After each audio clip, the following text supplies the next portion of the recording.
So today I'm excited to share with you all the work that I've been doing here at Harvard for the last 6 years plus related to my dissertation. So mammals today occupy nearly every habitat on the planet, and they use an equally impressive diversity of locomotor modes to traverse these habitats. For example, moles dig tunnels underground, primates climb trees, cheetahs and antelopes run very, very fast, and ibexes climb steep precipitous cliffs. Mammals are part of a group of animals called synapsids. Synapsids includes mammals and all extinct species that are more closely related to mammals than to any other living group. So for example, Edaphosaurus, Deinodontosaurus, Mascarinus, and Oligokyphus are all examples of what we would call non-mammalian synapsids.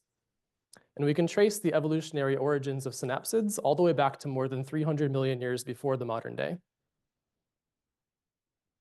There's a number of characteristics that define mammals that we can collectively think of as what characterizes a mammal today. And so these include teeth that precisely occlude between the top and bottom rows, fur that's used as thermoregulatory insulation, a restructuring of jaw anatomy to be inside of the middle ear, endothermy and high metabolic rates, typically greater maternal investment into fewer number of offspring, and also larger brain sizes. In addition to these traits, mammals also have what we call parasagittal posture. And so this is when the limbs are oriented more underneath and closer to the midline of the body. And we can contrast this with most other living terrestrial tetrapods that have sprawling postures where the limbs are posed out to the side, like this Komodo dragon.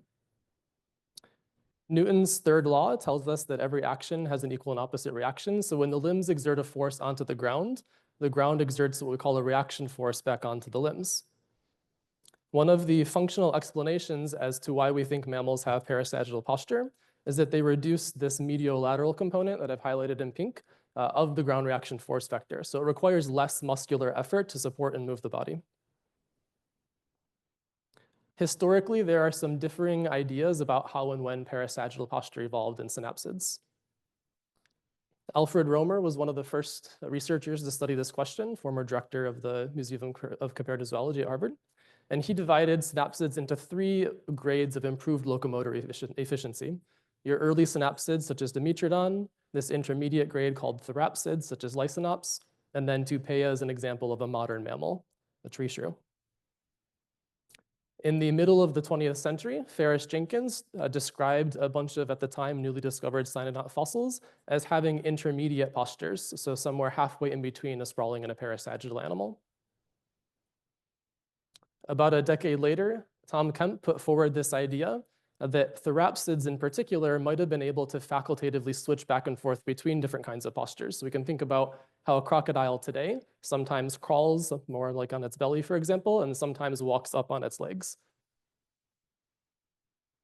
And then finally, towards the end of the 20th century, Zofia Kielland-Jaworowska put forward this idea that parasagittal posture evolved much closer to therian mammals specifically.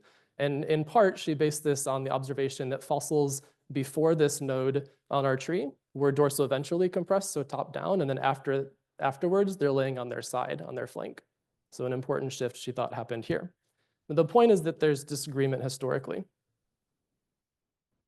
More recently, modern computational advancements have allowed researchers to revisit this question with greater quantitative rigor than what was available for much of the 20th century. Thus far, most of the work so far has focused on either the forelimb or the vertebral column, and there's also been a little bit, but much more limited work focusing on the hind limb. And so for my dissertation, I decided to focus on the hind limb. More specifically, I decided to ask the question, how and when does the mammalian hip joint evolve in synapsids? And in my dissertation, I take an interdisciplinary approach to ask this question. In chapter 1, I follow macroevolutionary questions and study the extensive synapsid fossil records, so the pelvic and femur bones are the bones that make up the hip, and look for patterns of morphological evolution across the fossil record. In chapter 2, I take an experimental biomechanics approach, and instead, using modern animals that are around today, I studied the rarely fossilized soft tissues, such as skin and muscles, and how they contribute to hip joint function across this postural gradient. Finally, in chapter 3, I take a developmental biology approach and see what we can learn about bone shape development and how that informs our understanding of posture.